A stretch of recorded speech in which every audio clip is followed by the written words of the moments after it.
Okay, I'd like to call this monthly meeting of the Patricia A. Hannaford Regional Technical School District together. It is now 5:10 p.m. It's Wednesday, February 10th.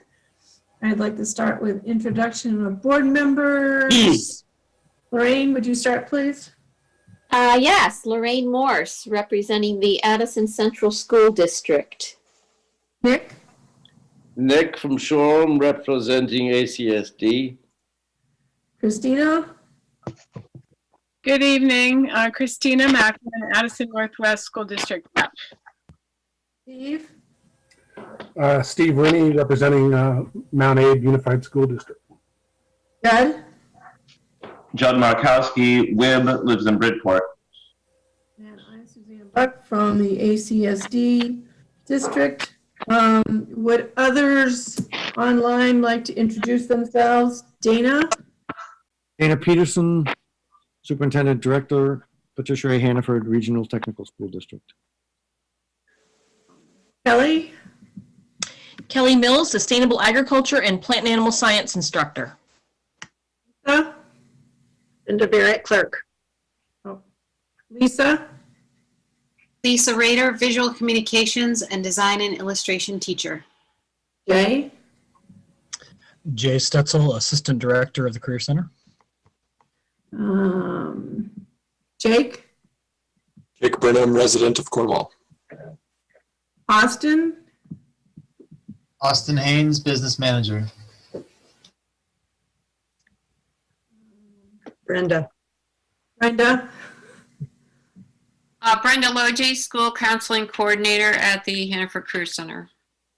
Did I miss anyone that is present on the meeting? Nick.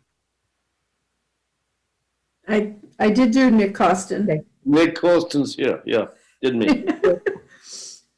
May I? Whoops. So not being able to see anyone, this is going to be kind of an interesting meeting to take a motion. So can I have a motion to approve the agenda as printed? Moved by Lorraine. Second, Judd. Moved and seconded to approve the agenda as printed. All in favor, please say aye. Aye. Aye. Opposed? Any abstentions? Motion's passed. Do we have any comments from our visitors tonight?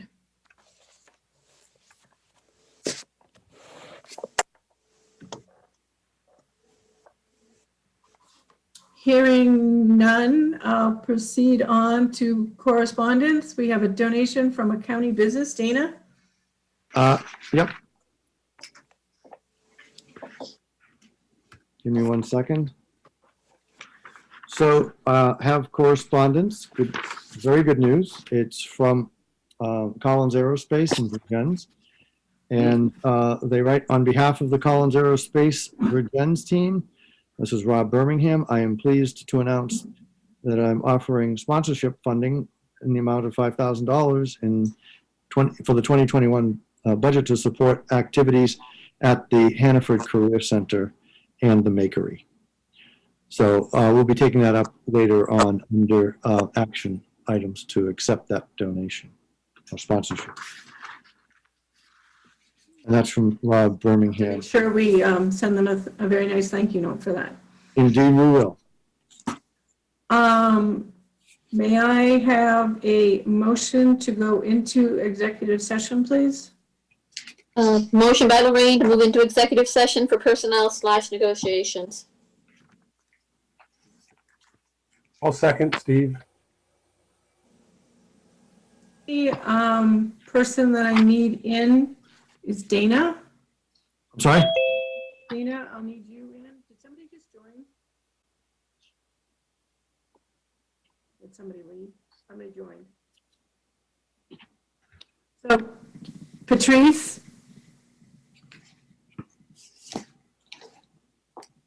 Just want to note that Kim is on now. Yes, Suzanne. Can you move the board and Dana into? Yes, that I can do. Thank you.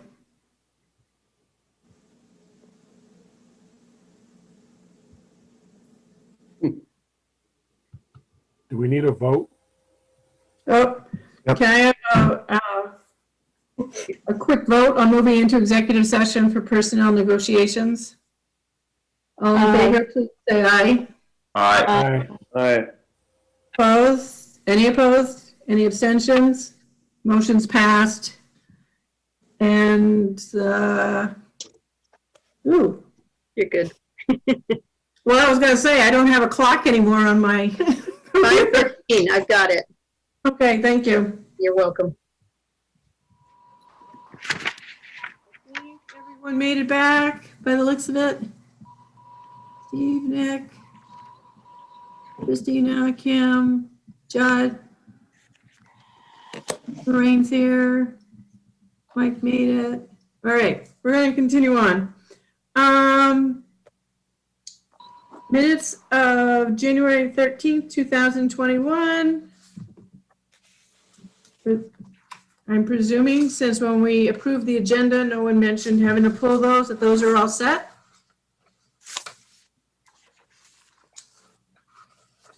Sure. Okay. Nick, do you have the? I do. Thank you. Expenditures from the general fund were 114,972.78. Nothing from the revolving fund, McClure or Makery. And payroll on 115 was 111,970.95 cents. There was a small correction payroll on 120, January 20 for 9,124.84. And the January 29 payroll was 88,315.37. And I think did you see the payment vouchers this week, Suzanne? No, I was unable to make it in this week, so I have not seen those. Will you be able to do that? I don't know if I will try to get in before the end of the week, yes. I saw them yesterday. Okay. Since we approved the agenda as a whole, we also approved the consent agenda with the reading of the bills. Moving on to the tiny home agreement. Dana or Austin? I can take that. So everyone should have received a 4-page document that is the client agreement for the tiny home project with Maggie and Brad.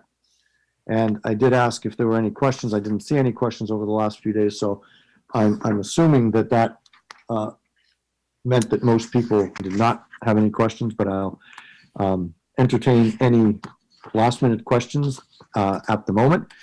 This document was sent to Visbit and was reviewed by legal counsel at Visbit for any liability. It came back and said it was a very sound document. They made a couple of recommendations, which I have reviewed with the clients. And so what you have in front of you is our final presentation, which should represent an agreement that covers both us and the client with respect to the project. I have to say, I read it. It looked very thorough and very well thought out agreement. So I was fine with it. Board? Any comments? Yeah, Judd here. I read through it, and same thing. There wasn't anything I was going to find in there. It looked really solid. Thank you. Yeah, same here. A collaborative effort. Yeah, it looked good. My only question was, is there going to be an appendix with the budget numbers? The appendix, I listed those in the document. and you have them. They were listed as Appendix 1 and Appendix 2. So they So haven't in changed. the digital folder, you have those. One is the set of plans. I think that was Appendix 1, and it has all of the specifics in it. Okay. And Appendix 2 was the projected budget for $20,008.26 or something like that. Okay, good. I didn't see them. They were all put together. They were labeled TH agreement, Appendix 1 and Appendix 2 in your Fine. folder of documents. I That's had a shortcut on the hard copies. That's okay. Just letting you know where to find those. So I would entertain a motion from the board to approve the tiny home agreement and to authorize the chair to sign for the board. So moved. Kim? Second. So it was seconded, so Suzanne, Yes, just a Dana. question. For ease of reference, if the board approves it, you could designate the superintendent to sign it. It might save a little time, but it's entirely up to you. that's true. I just saw that it said board chair, okay. It's supposed to say, It's or designate, yeah. designate. So what's the board's pleasure? Do you want to do the friendly amendment on the motion and just say board chair or superintendent, or you want to leave it? I'm okay with Dana signing for it. Yeah, me too. Same here. So that was a friendly amendment, so it's been moved. I'm and- agreeable to that. I have to agree to it. Yes, I am. So it has been moved and seconded with a friendly amendment to approve the tiny home agreement and to authorize Dana to sign as the board chair designee. Is there any further discussion? Hearing none, we'll proceed to vote. All in favor, please say aye. Aye. Aye. Opposed? Any abstentions? Motion's passed. Thank you all. Well, now we have to write a check. Uh-oh. You made it too easy.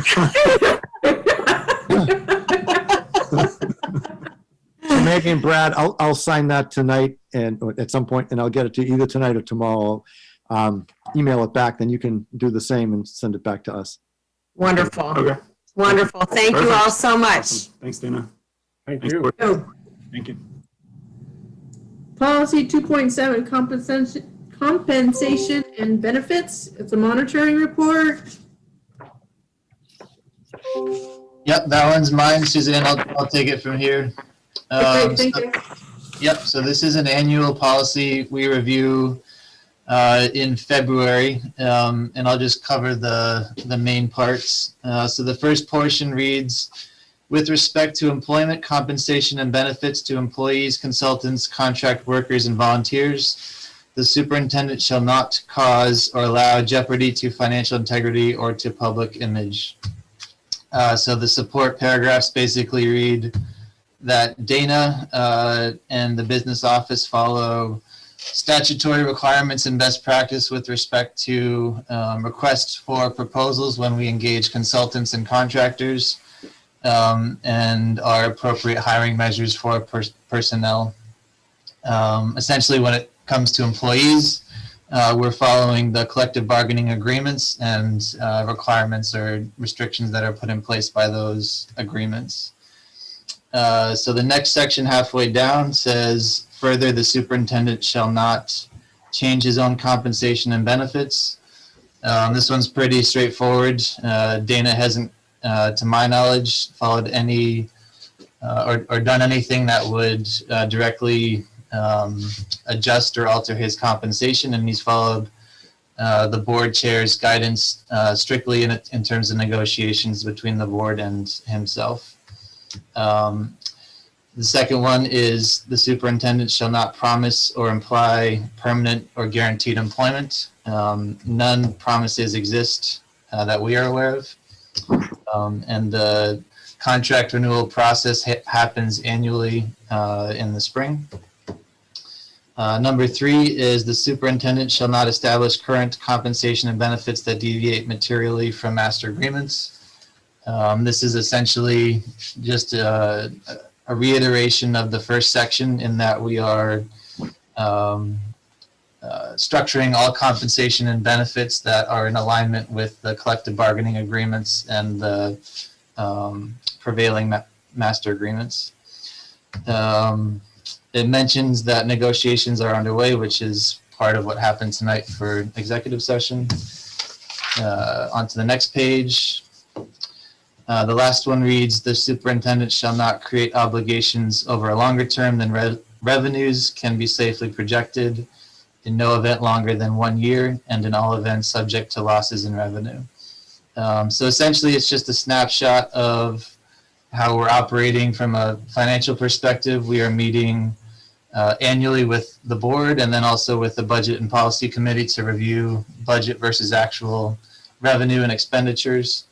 And it gives some details about where we stand financially as of February 1st. We received about 81% of our general fund revenue, just over $3 million. We've spent about half of our budget, which is $1.8 million. And then when you take that with encumbrances for the rest of the year, we're left with about $712,000 and change remaining to be spent by June 30th. The last sentence includes a quick snapshot of the BER fund, which has a reconciled account balance of just over $65,000 in our previous building and facility committee meeting. And that's all I got. Are there any questions or comments for Austin? Looks like Dana has a clarifying Oh, Dana? comment. Statement. Austin, you said we meet annually with the board. I think we give quarterly reports on the revenues to the board, and we do almost monthly reports at budget and policy. So I don't know if I misunderstood. Oh, sorry, that may have been a misstatement. Yeah. Okay. Yeah, we do much more frequent updates. Yeah, monthly board meetings and the budget and policy meetings. Yep. This policy in particular is conducted annually. Great. Thanks. Any other comments or questions?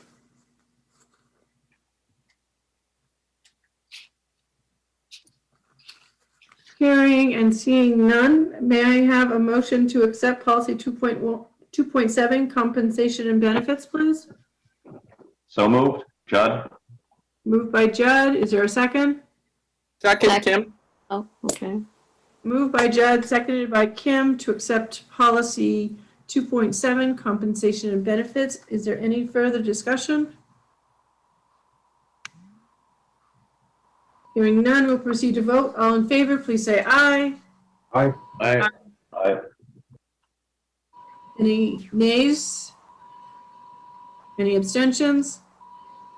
Motion's passed. Dana, back to you for the donation from Collins Aerospace. Collins Aerospace. Yep. So what I would be, I don't entertain any questions, but I would just simply like to have a motion to accept the Collins Aerospace sponsorship of $5,000 to the Career Center and Adult Ed and Bakery. Yep. Thank you, Kim. It's been moved by Kim to accept the donation of $5,000 from Collins Aerospace for the Career Center. Seconded by Lorraine. Is there any further discussion or questions? Hearing none, we'll proceed to vote. All in favor of the motion, please say aye. Aye. Any opposed? Any abstentions? Motion's passed. FY 2020 audit review, that would be you, Austin? Well, actually, Suzanne, if we can, that's going to be Josh, our auditor, and he'll be coming in We asked them to stop in about 6:20. We wanted to flip facilities and the audit review, if that's okay. Okay. And actually, given our slightly adjusted schedule and the fact that we probably won't need as much time with facilities, I think that this will be appropriate. So. Okay. So, facility survey, I believe there's only a few people left to do that from the board? Yeah, I would have to check, but there may be 4 or 5, depending. When I checked earlier today, I think 6 people had done it. Okay, so it's vitally important, board members, that you can do that facility survey, later than, say, I don't know, noon on Friday. That would be great. And Because what I will say is that when we did have a meeting, Suzanne, we didn't have an official meeting, so we don't have any minutes from that. But we did decide to survey staff, and we're collecting responses from staff as well. So we should have at least a representative sampling of staff responses. We showed them the same presentation that EEI presented to the board, and we gave them an opportunity to fill out the survey as well. So we'll have a little additional information on faculty and staff perspectives for that. And John Curler is here if people have any specific questions that I might not be able to answer. Does the board have any questions for John? Not like putting him on the hot seat or anything. No, I had a problem getting on the survey, but I think it's because it was from my forward. This email forwards to my other email. So You have to be, yes.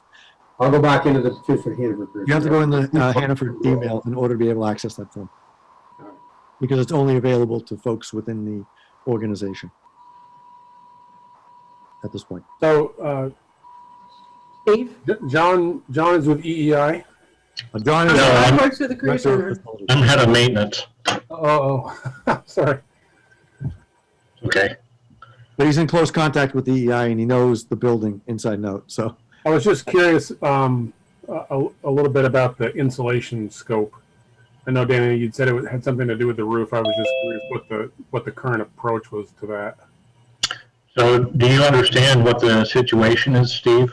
Yeah, and you've got a metal roof sort of stick built over your old polyiso on. Correct. And they, when they installed the roof over the top of the other, they cut channels through the DuPont roof down to the framing or the deck, and then put the framing to that, and then just put fiberglass insulation over that. So it's basically been a dust filter, not really sealing out, the cold air. Right. And you probably got exposed polyiso up there now. Yeah, there probably is. Yeah. Mm-hmm. So what's the new insulation approach? So what they did over the building trade shop was one shop that we addressed. We had them spray foam the channel. Yeah. And so that sealed it and gave us, equivalent insulation to, I think the insulation's about 8 inches of foam there. And so they sealed over those openings, and it's made, my office is just outside of that shop, and it's made a world of difference there. So the idea would just be to continue that process across the building? Yes. Yeah. Okay, thank you. Sure. Are there any other questions? Dana, you had this as an action agenda item. Was it just you wanted discussion on it? It was just discussion, and I wasn't sure if there were going to be any action items coming out in terms of directives for the for EEI or for the committee. So we put it on the action item rather than agenda, rather than informational agenda, because we thought we were going to be having a more substantive discussion. Are there any thoughts on things that people would like to see further from the facilities? If not, we'll just leave it as this quick discussion and go back to the audit review. So this will come back up as an action item later? we'll probably have a more formalized report for discussion and potential action at that point in time, because we do need to have at least a next step with respect to EEI. They made their presentation in November, and Yep. we told them that we would be getting back to them probably in January.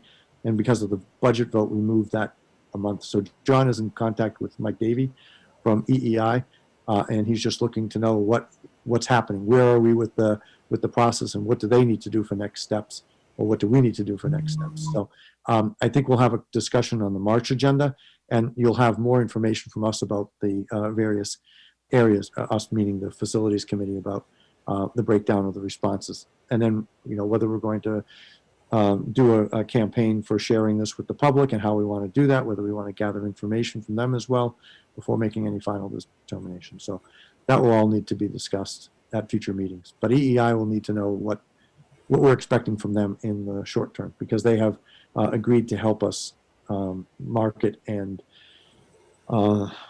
communicate the needs of the building. They've done it for other districts. So Thanks. you're welcome. Any other questions? Okay, Josh, I see you joined us. Good evening, welcome. Hi, thank you. Nice to be here. Nice to see you. And I understand the FY 2020 audit review is up to you.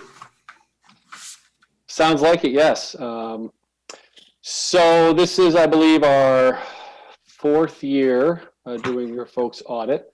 Unfortunately, I can't say that the pandemic hasn't also affected the audit world. Usually we come to you guys with a final. We are still in draft form right now, but have been working out the final few kinks. But all of the major numbers and figures we're going to look at today are settled and through. It's just some of those fine details of language that Nick loves to dive down into that we just don't have figured out quite yet. Yeah, I'm straight. I know. You're sweating. I don't have anything for you to drill down into, Nick. Sorry. But what we'll do is once we get that final draft complete, we had a good, productive meeting today to work out some of the final details. Once we get that draft complete, we'll come back to you guys, and Nick, you can dive down and good and play Stump Josh. Good. One of your favorite. Just can't wait. So what we've given you is kind of the typical report that I usually look at with you folks anyway. And I'm just going to scroll through. So the first page is a lovely cover page. You want to share your screen, Josh? I can try. Yes. Patrice, would you give me- It's easier if you don't. Let's see. Patrice would need to give him permission. I believe I gave everybody permission that they can share, so. I think it looks like it's available, so let's see if it works. I figured that part out.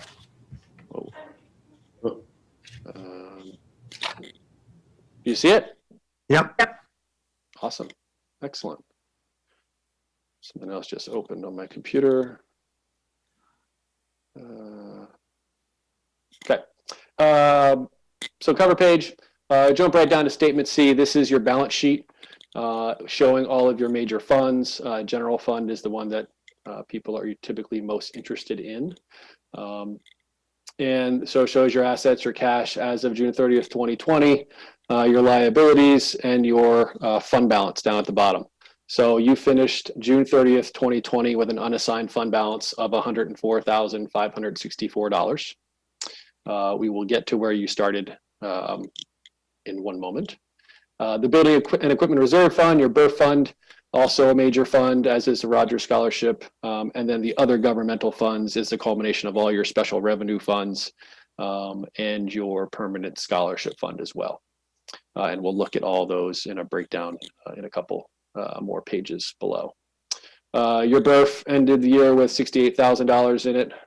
Rogers has 422. And then the sum of everything else has 129,000. We'll look at those. So this is your front page here. Statement E, this is your statement of revenues and expenditures, changes in fund balance. This is a little small. Let me see if I can make that a little larger. Oh. All right. So general fund for the year, you all had total revenues of $3.6 million. Your expenditures in the general fund were $3.55 million. So that's a difference of $49,000 to the good. You had transfers in of 27,000, transfers out of 91,000.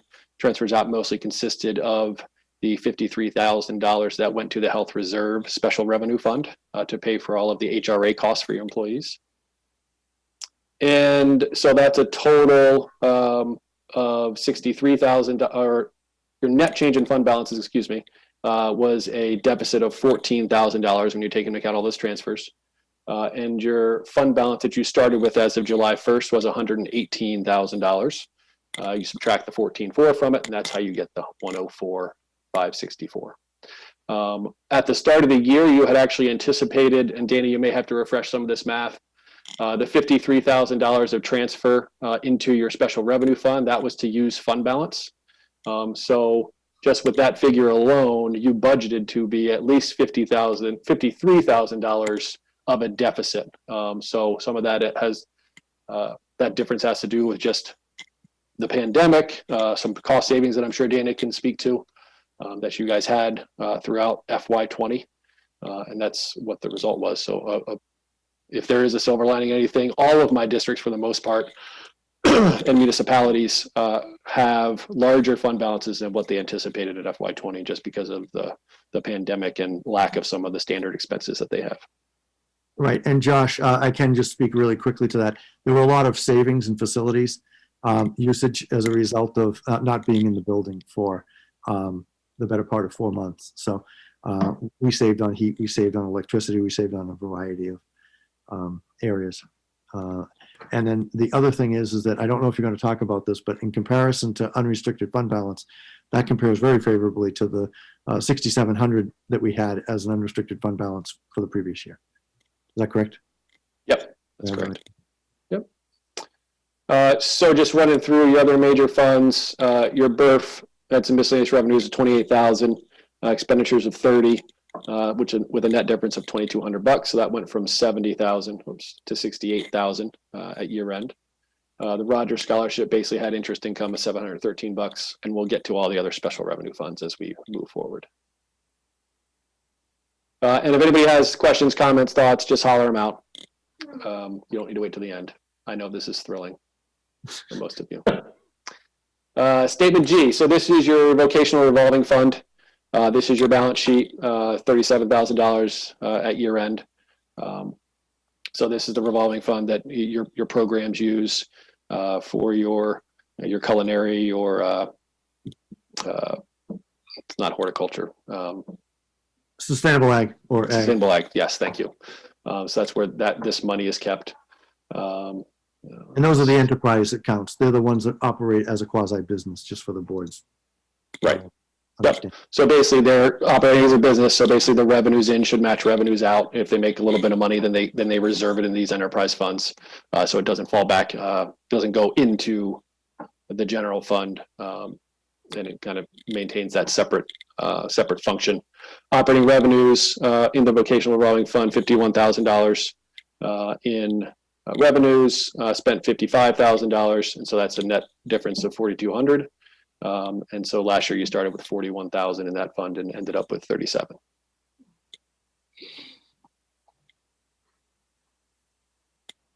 Fiduciary funds, your agency funds, this year student activities funds. End of the year is $60,757 in them. This is a fund that next year is going to look very different. There was a new GASB, I believe it's 84 or 86, one of those two, that was supposed to come into, was supposed to be required for FY20. They pushed it back for FY21.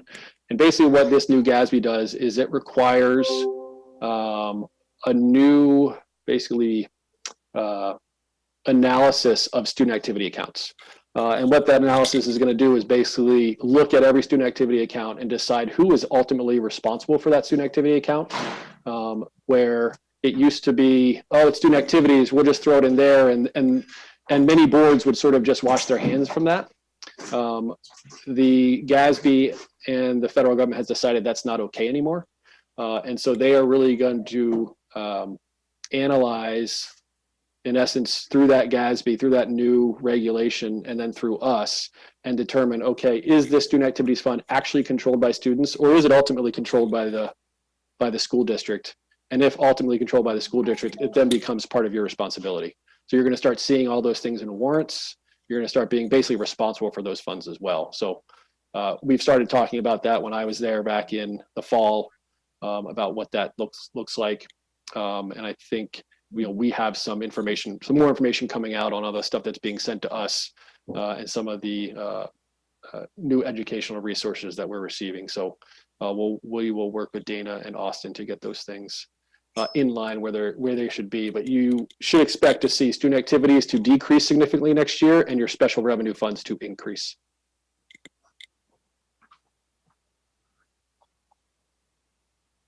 All right, so jumping down into the notes, which if you recall in the full draft is, like a 50-page document piece that has lots of writing and talks about all of the standards that you guys use, talks about your VISTers, which is a very long, talks about all the different OPEB pieces and parts. I whittled this down to basically about a page and a half. First is long-term debt. So you started the year with basically one bond that was payable $740,000. You paid off 110 per the schedule. So now you're down to 630, and your payment each year has dropped to 105 for the last 5 years, basically. And you can see that down here at the bottom, your last payment. So you'll do your last payment in 2026, and that will be the end of your bonds. And you will have no debt after that. So this last page here, note number 8, talks about your restricted net position, restricted fund balances. So it's either basically your Rogers fund, your BRF, and anything that's not general fund unassigned is in essence restricted and or committed. Deficit fund balances. These are in your special revenue funds, and we'll get to those in a minute. You used to have a very large number of deficit fund balances, and for those of you who were here last year, Dana and Gibson, Gretchen and Austin eventually went through, did some due diligence, figured out, okay, what are all of these special revenue funds that have been sitting on your books for many years with zero activity? What can we do with it? What was it originally for? And basically figured out what was allowed to be done with it. And if they couldn't figure out what could be done with it, they basically came to you guys and said, okay, we're going to move this money into the general fund, or we're going to use this money as it was originally intended. One of them, for example, I believe was and we'll get to it. I'll just jump right into it so I can stop talking in generalities. Before we jump down to that, we'll talk Schedule 1. So this is basically your budget and actual for your general fund. Shows your original budget, $3.428 million, the actual 3,329, which ties to that original revenue schedule in Statement E. Your expenses, 3,252. And that moves down to transfers, includes transfers of other funds. Your net change in fund balances of 14,000 that we talked about. Basically just another snapshot of the performance over the year, really, of your operating activity, comparing budget to actuals as opposed to just your actual revenue and expenses. All right, special revenue schedules. So this is all your non-major funds. Adult Ed is a special revenue fund. Adult Ed ended the year actually with a $28,000 fund balance. So they ended the year, I think they started the year with a negative fund balance. I can tell you 1 second here. So Adult Ed started the year with a deficit fund balance of $2,611 and ended the year with $28,000. Vocational program, Innovative Academy, vocational planning, the labor grant, labor grant 2. These are those special revenue funds that have been sitting on your books for many years with zero activity in them. And so Dana, Gretchen, and Gibson went through and determined, okay, what are we allowed to do with these? Why if they can figure out why is it still sitting there. For example, is the labor grant just a miscode from 15 years ago that we should have actually charged expense that hit the general fund, for example? I know that was definitely the case in one of the funds. I think it was one of the facilities. Where's that one?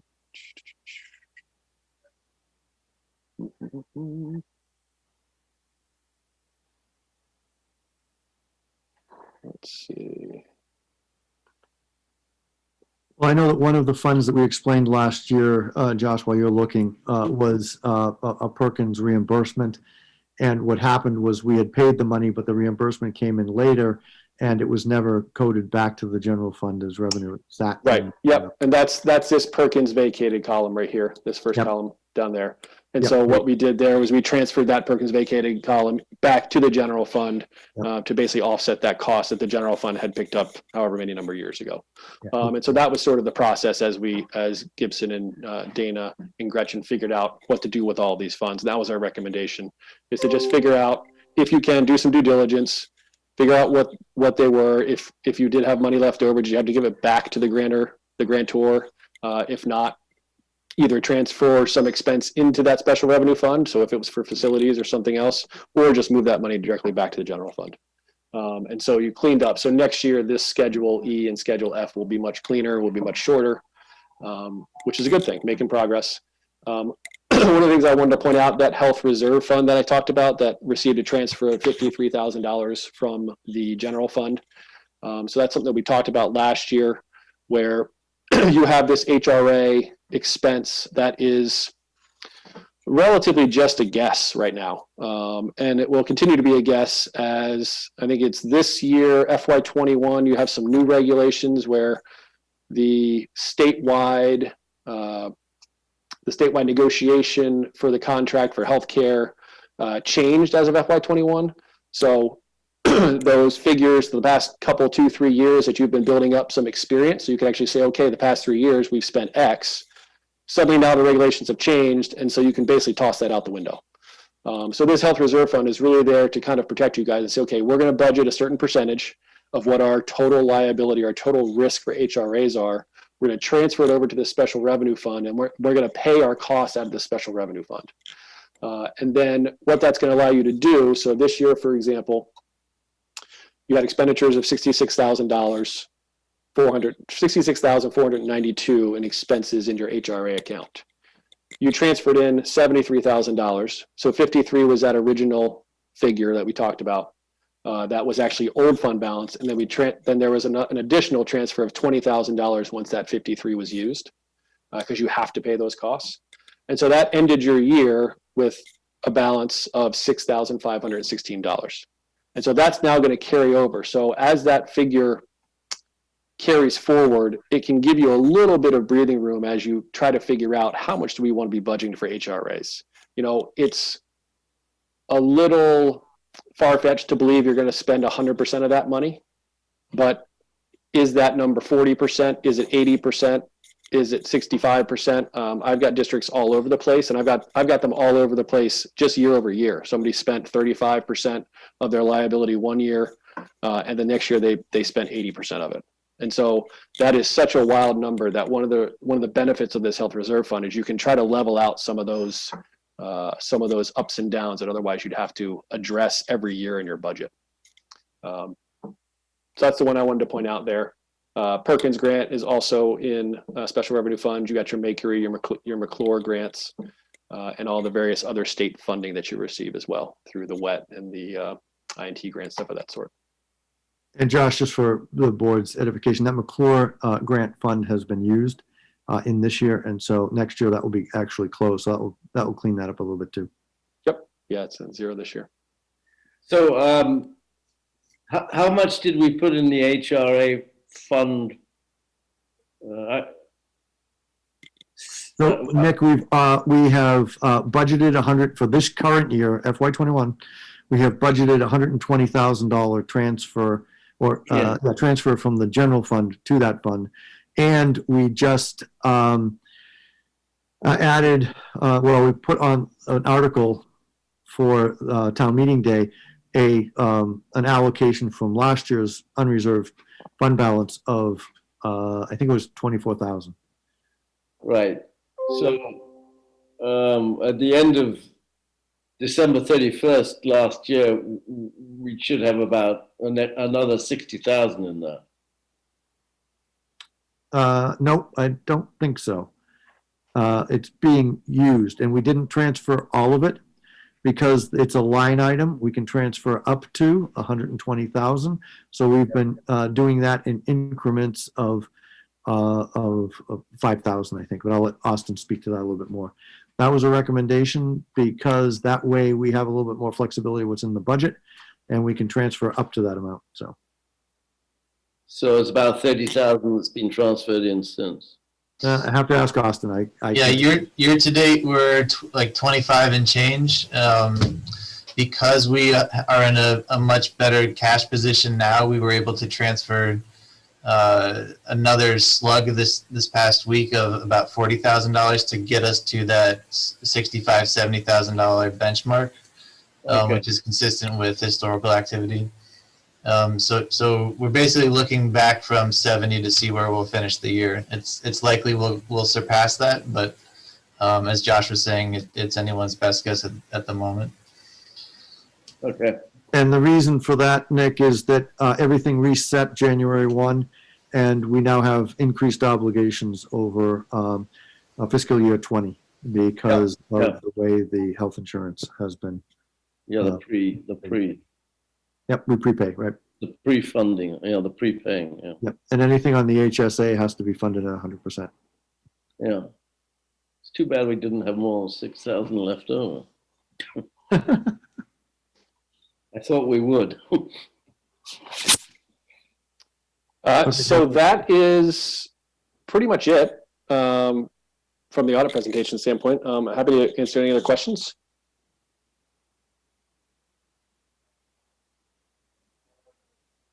So, thanks, Josh. That was a great presentation. Nick, do you have something? No, I'll wait to see the final report. Yep. I'll be back. Good. Look forward to it. Okay, unless anybody has any other questions for Josh, we're going to let him take a break before he comes back to join us briefly at the informational meeting. All right. Thank you all. Thanks, Josh. Thanks.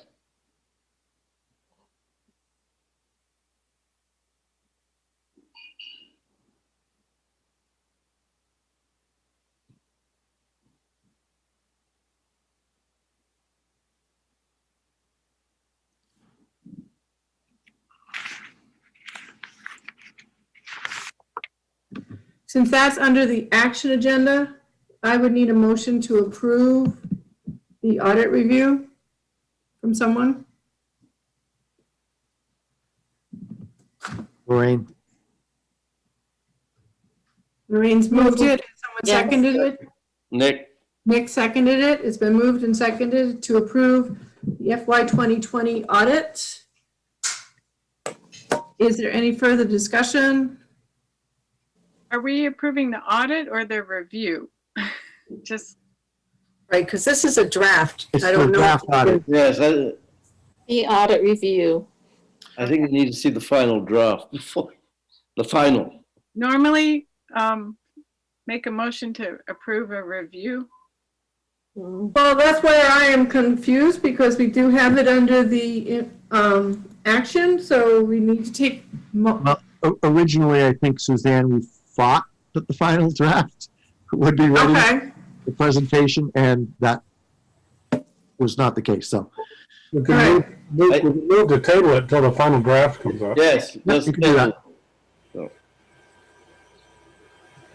So I'll Steve, move are you that. moving that? That to table it till the final is done. Yes. Report, yeah. So is there, well, we don't have, since we're tabling it, we don't have to have a second on the motion.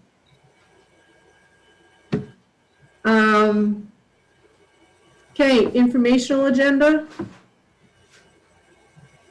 We have all these wonderful reports to the board, which are great.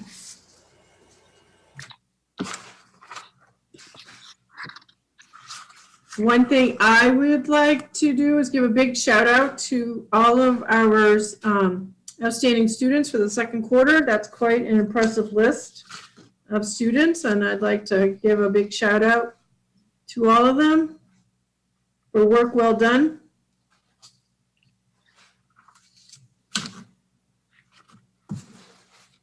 Does anybody else have any other comments or?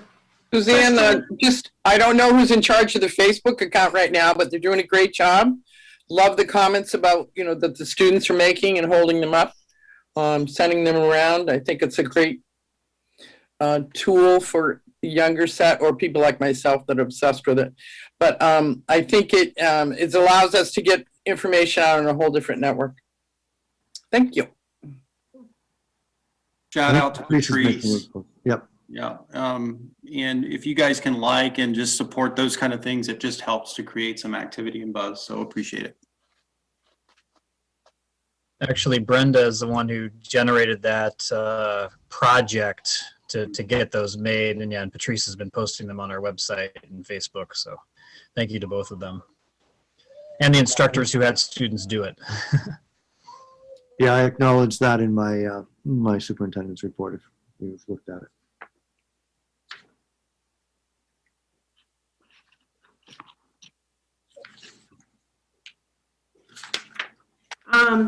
David, I had a question from a student today. They were wondering if the Career Center would be offering any evening programs for electrical work.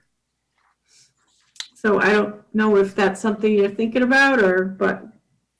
We get a lot of requests to do a lot of different kinds of programs. And, I think we're at a stage where we're kind of looking at some of those. The CNC router is a new one that's coming out, and that takes quite a bit of effort. But the answer is we're constantly looking at some of those kinds of things, but nothing clear at this moment. Okay, great, thank you. Are they doing they're doing some electrical and plumbing right in the building trades, I'm assuming? Yes, they are. And they'll be doing some more with the new project that we just approved this evening, so. Dana, I had a question for your Vermont Superintendents Association Instructional Leadership Academy. Yes. This is pretty intense, right? It's quite a commitment in terms of time. Indeed. Well worth it. 5 days, 4 days. Wow. So 5 days are instructional days, and one of them may be a weekend day. I don't know. We don't have the schedule yet. So when they have 2 days, I think it might be a Friday, Saturday, but I'm waiting for more information about that. And then the 4 days you actually spend time in the building. So 2 of those days we would be in our building working with our staff and our students with visitors coming in joining us. Oh, so, okay. Those 4 days are really not 4 days. That's what the work will be doing, but you'll be doing it in your own facility 2 of those days. Oh, okay. Yeah. And the 5 days is exterior. That's exterior, that's training. It could be, the site also has not yet been determined. It will depend on who's in the cohort, and they'll try to find a central location to deliver that. Maybe looking for a host, so. And you think there'll be three of you from? Yes, we know that there'll be 3 of us. And we think we've got them all identified, but Jay and I are definitely, will be doing that. And we'll be using this as part of our extension on the supervision and evaluation process that we have been working on very diligently that I mentioned in the in the NEASC report. And you can see all of the documents that we've developed this year, and we've started to put those into practice and working with our staff to go over those. Jay mentioned something in his report about what he's been doing, and I have met with a couple of staff members already. I've had 3 meetings, and we are in the process of going through that formal observation process. I'll be doing one, in fact, tomorrow. Good, good. Thank you. You're welcome. Any other comments or questions or?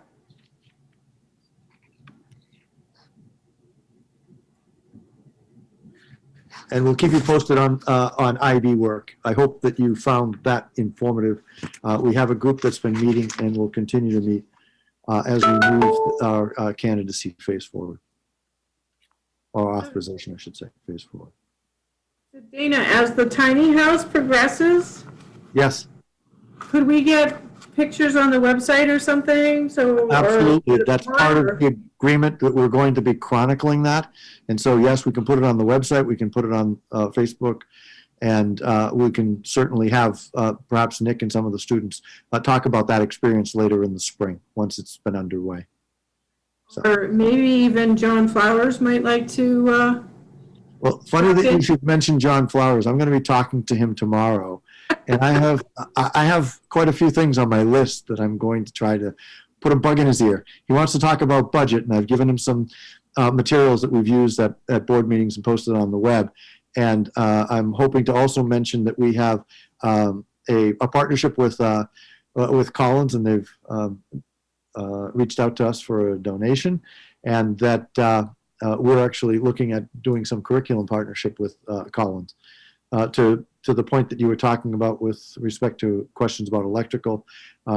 Collins is very interested in working with us to perhaps offer some trainings that would benefit their personnel, but also allow a pipeline and pathway for students to become potential candidates for their industry. So we've got that, and then the tiny house project that we're working on that was just approved. So I'm full of information for John Flowers at this moment. I'll try to leverage I just think, the more information we can get out there about the center, the better off we'll be. Why keep a secret? The other question I had is, I know you presented the budget information at ACSD, and I was wondering if and when you might be presenting that to Mount Abe or Addison Northwest, or if you have. So I've contacted all of them. I'm presenting at Mount Abe on whatever the last Tuesday of the month is, the 23rd. And I was asked to kindly just submit a report to Christina for Addison Northwest, and that she could present the information to the board. We're busy. Yeah, we just had our board meeting this week, so whatever you send, I will need to email to them. So, but we have our information hearing coming up at the end of the month. What day is that? It's the 22nd. Ooh, I've got nothing going that night. If you want to have me come for a few minutes, I'm happy to do that. But I can send you the information. It's the same information that I sent you from our board meeting. If you want something separate, what I did was I scaled it back just a little bit so that I wouldn't be talking as long and allow a little bit more time. Suzanne, give me some feedback about how it went at ACSD the other night. I thought it went fine. You had very few questions, which surprised me. So I think it went over well. Lorraine was there also, so she can. I mean, I tried to keep it brief, and we had, I think, 3 or 4 substantive questions, which were good. And you guys Dana, just so you know, I did share some of the budget highlights at the end of January with the board based on our meeting in January. So, but that was earlier in the month. So, yeah. But it hasn't changed. I mean, the budget information hasn't changed. Right. So, yeah. I mean, so if you would like, last couple of years, I've been invited for Mount Abe's meeting, and they say that after the after the board meeting or the annual meeting, they let me speak, but sometimes the annual meeting goes on and on. I end up waiting for a while, so. Yeah, I'll send Sheila a note and ask her. Yeah, if she wants me to do that on the 22nd, I'm happy to do that. That way people can ask me direct questions if they like. And Okay. otherwise, feel free to represent us. I mean, you have all the information that I have provided, so. Great, thank you. You're welcome. Thank you, Christina. Are there any other questions or anything else for under other related to board operation?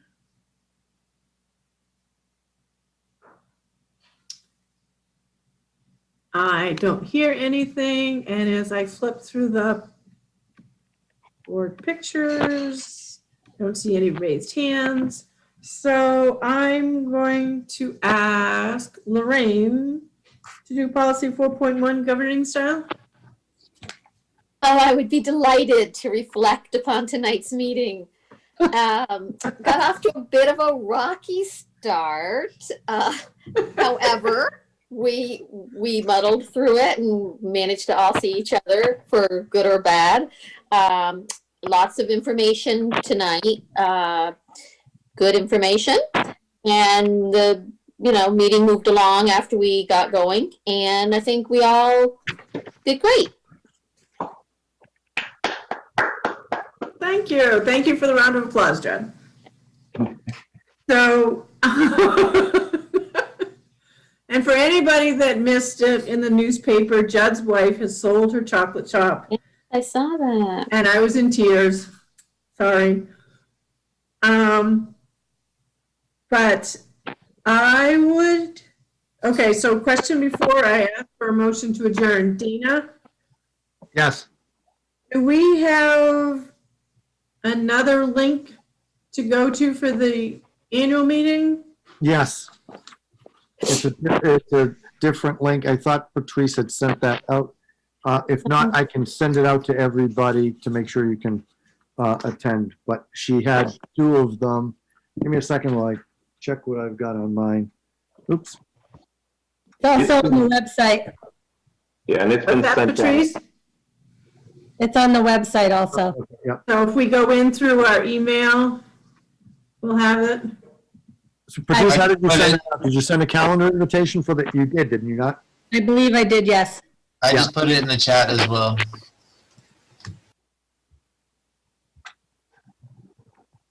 Yep, and Austin put it in the chat. Thank you, Austin. Austin.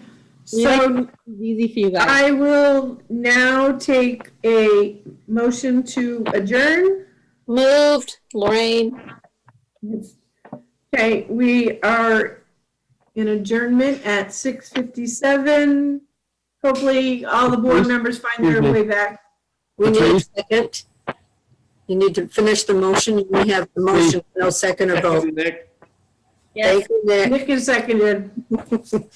Patrice, Yes, you can't get in because you haven't exited this meeting. exactly. Yeah. But you've given me, am I not the host? Doesn't matter. You guys all have to leave. I'm sorry. Wait a So, second. okay, The chat's not going Once to you help. turn over the host to somebody else, you can leave. It doesn't work. I've tried it. I've tried it with Jay. I tried it. It does not work. This night has been a nightmare, so it's not working. We'll be right with you. all right, so is everyone in agreement to adjourn the meeting? What's Yeah. Yeah. Bye. Okay. Hi. So hopefully we all make it back to the annual meeting.